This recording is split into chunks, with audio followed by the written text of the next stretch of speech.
मिली जानकारी के मुताबिक चीन की सबसे बड़ी कंपनी अलीबाबा भी भारत से डेटा चुराने के गोरख धंधे में शामिल है। जानकारी के मुताबिक डेटा की ये चोरी भारत में इस्तेमाल किए जा रहे अलीबाबा के क्लाउड सर्वर के जरिए की जा रही है। अलीबाबा के क्लाउड सर्वर यूरोप की कंपनियों के क्लाउड सर्वर के मुकाबले सस्ते होते हैं, लिहाजा भारत में उनका ज्यादा इस्तेमाल हो रहा था। खुफिया एजेंसियों के मुताबिक भारत में मौजूद अलीबाबा के 72 सर्वर के जरिए लोगों का डेटा चुराकर चीन भेजा जा रहा है। खुफिया एजेंसियों के मुताबिक चीन ने पूरी सोची समझी साजिश के तहत डेटा चोरी की योजना तैयार की, जिसकी अब बड़े पैमाने पर जांच की जाएगी। डेटा चोरी के लिए लोगों को फ्री ट्रायल का झांसा भी दिया जा रहा था और पहले उन्हें ग्राहक बनाया जाता था और जब वो जाल में फंस जाते तब उनका डेटा चुरा लिया जाता।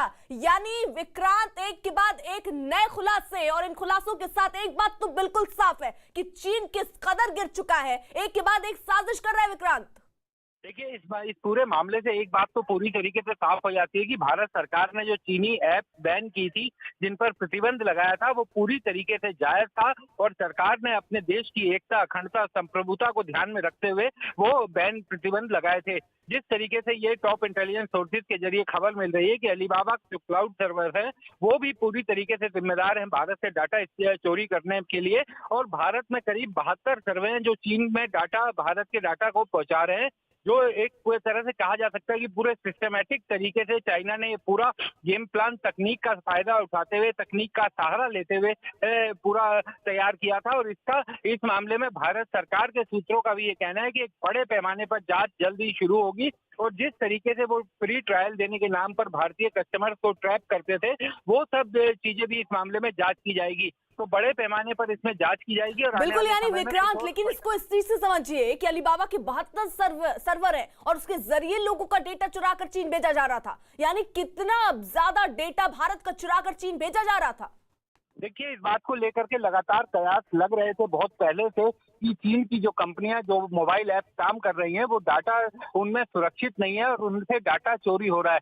जिसके बाद जब शुरुआती जांच सरकार ने की थी, उसके आधार पर कई ऐप बैन भी की थी, प्रतिबंध की थी। चीन ने उस पर सवाल उठाया था और ये कहा था कि इस तरीके से करना गैर कानूनी है, दो देशों के संबंध खराब होंगे।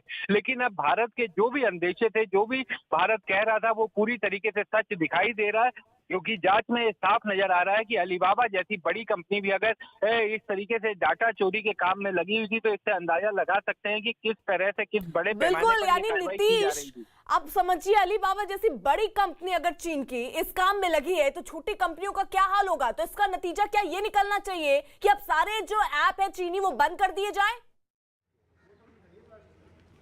देखिए, अभी फिलहाल जिस तरह से खबरें आ रही हैं, इंटेलिजेंस इनपुट आ रहा है, उस तरह से तो ऐसा लगता है कि ये बहुत बड़ा खतरा है भारत की सिक्योरिटी को लेकर। और अभी तो ये सारे ऐप्स की बात आ रही है, पहले जो चाइनीज़ कंपनी थी हुआवाई टेलीकॉम कंपनीज या अल्काटेल हो, उन पर भी सवाल उठे थे। उनके बारे में ये कहा जाता था जब मोबाइल भारत में पहली बार लॉन्च हुआ था कि उन्होंने चाइनीज़ मोबाइल जो है उसमें एक चिप लगा दिया है जिससे कि आम लोग हैं वो भी सर्विलांस पर रहेंगे, उस चिप के ज़रिए उनकी जानकारी जो है चीन तक पहुंचती रहेगी। तो जाहिर तौर से एक बहुत बड़ा खतरा है। चीन के पास तकरीबन 1,20,000 की साइबर आर्मी है जिसका इस्तेमाल वो इकोनॉमी को क्रिपल करने के लिए, डिफेंस इक्विपमेंट्स को क्रिपल करने के लिए, और जो तमाम बड़े लोग हैं जो डिसीजन मेकर्स होते हैं एक राष्ट्र में, उनके हैक करने के लिए, उनके सिस्टम्स को, उनसे जुड़ी जानकारियां जुटाने के लिए इस्तेमाल किया जाता है। तो जाहिर तौर से, और एक चीज़ और मैं बता दूं कि जितनी चीनी कंपनियां हैं भारत में, जो केबल बिछाए गए हैं उसका टेंडर जो ज़्यादातर चीनी कंपनियों के पास ही है। तो इसका भी फ़ायदा उठाकर जो सर्वर से कनेक्शन रहता है उनका, उसके ज़रिए इंफॉर्मेशन लेके चीन को भेजा जाता है। यानी अनुराग, अब अलीबाबा पर भी अगर ये आरोप लग रहे हैं कि उसने भी डेटा चुराए हैं तो ये बहुत बड़े और गंभीर आरोप है। और अगर अब ऐसी खबरें सामने आ रही हैं तो सरकार को और ज्यादा गंभीरता से सोचना चाहिए। और क्या इसका नतीजा ये होगा कि कई और बैन लगेंगे आगे आने वाले वक्त में?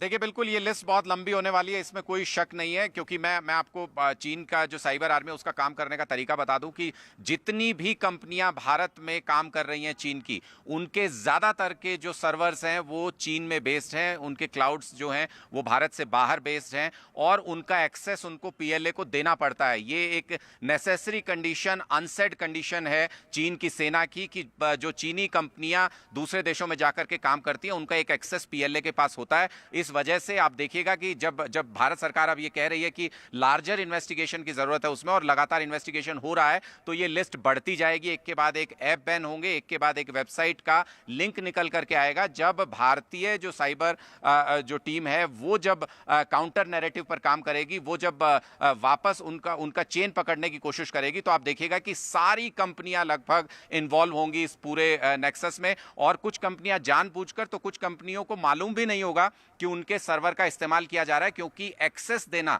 अगर वो सर्वर चीन के अंदर है तो उनका एक्सेस पीएलए के पास होगा। लेकिन ये एक मिंटू, नेसेसरी ठीक है, कंडीशन के तौर लेकिन पर चीन मिंटू अब इस्तेमाल इस करता बात है। से ये सारी खबरें सामने आने से एक बात तो बिल्कुल साफ हो गई है कि चीन सुधरने नहीं वाला है। एक के बाद एक साजिशें रच रहा है, डेटा चोरी कर रहा है, घुसपैठ कर रहा है, यानी वो सारी हरकतें कर रहा है ताकि भारत उसे मुंहतोड़ जवाब दे, और इसलिए भारत भी अब तैयार है। जी अर्पिता, मैं कह दूं कि आपके देखिए पिछले भारत ने कभी ऑफेंसिव वो नहीं करता है। भारत ने देखा सरहद से अपनी दोस्ती मनाने के लिए कोशिश किया, लेकिन चीन की जो हरकत को देख के भारत ने, जो गलवान घाटी में हुआ, डोकलाम में जो हुआ, आज फिर से सुनने में आ रहे हैं कि भूटान जो डोकलाम एरिया में फिर से आर्मी भेज रहे हैं। तो ये सब हमारा डाटा कलेक्शन ये लोग थ्रू सॉफ्टवेयर एंड आपका ये टेक्नोलॉजी से तो वो लोग ले रहे हैं। तो उसको देख के भारत सरकार ने first and second time ban कर दिया, और अभी देखा जाए तो अलीबाबा आ गया, ये भी बैन होने चाहिए। और भारत सरकार ये पूरे विश्वास है हमारे कि भारत सरकार और ठीक है मिंटू, मैं आपको रोक रही हूँ। दरअसल चीन जो है वो चीन दुनिया का एक ऐसा मुल्क है